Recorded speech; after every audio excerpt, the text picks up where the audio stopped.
कहानी सत्य घटना पर आधारित है। यह कुछ 300 साल पहले की बात है। कर्नाटक के सुदूर दक्षिण क्षेत्र में अपनी बूढ़ी माँ के साथ एक योगी रहते थे। उनकी माँ काशी जाना चाहती थी ताकि विश्वनाथ जाकर शिव की गोद में प्राप्त त्याग कर सके।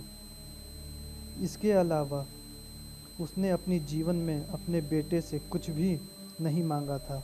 उसने कहा, मुझे काशी ले चलो, मैं बूढ़ी हो रही हूँ, मैं वहीं जाकर मरना चाहती हूँ। योगी ने अपनी बूढ़ी माँ के साथ दक्षिण कर्नाटक के जंगलों से होते हुए काशी के लिए एक लंबी यात्रा शुरू की।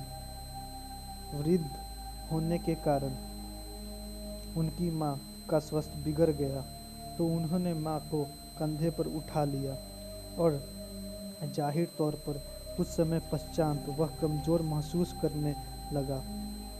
उसके पास शिव से याचना करने के बजाय और कोई चारा नहीं था।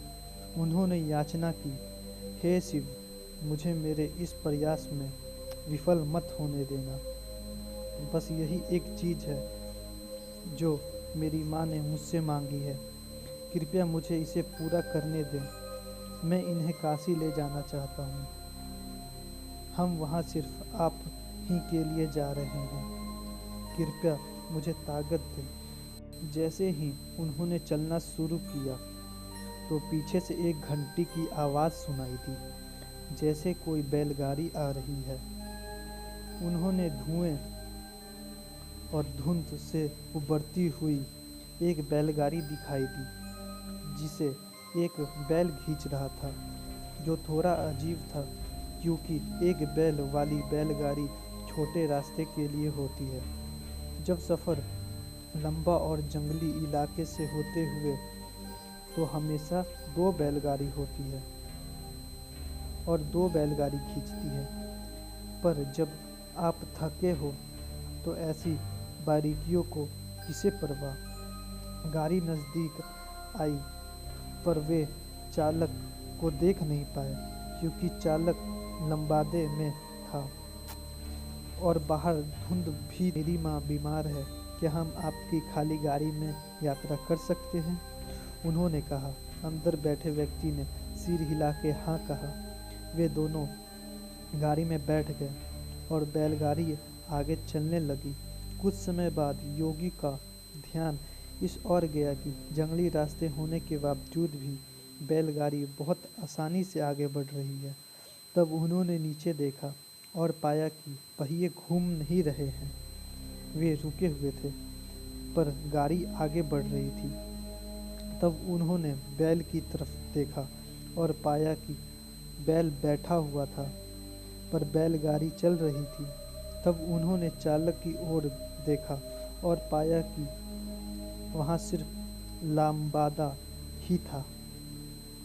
उसने अपनी माँ की ओर देखा। माँ ने कहा, अरे पागल, हम पहुँच गए, अब कहीं और जाने की ज़रूरत नहीं है, यही वो जगह है, अब मुझे जाने दो। इतना कह के माँ ने शरीर छोड़ दिया। बैलगाड़ी और चालक सब विलीन हो गए। योगी अपने गांव लौट आया। लोगों ने सोचा, यह इतनी जल्दी लौट आया, ये अवश्य ही अपनी माँ को कहीं छोड़ आया, यह उसने काशी नहीं ले गया। उन्होंने उससे पूछा, तुम अपनी माँ को कहाँ छोड़ आए?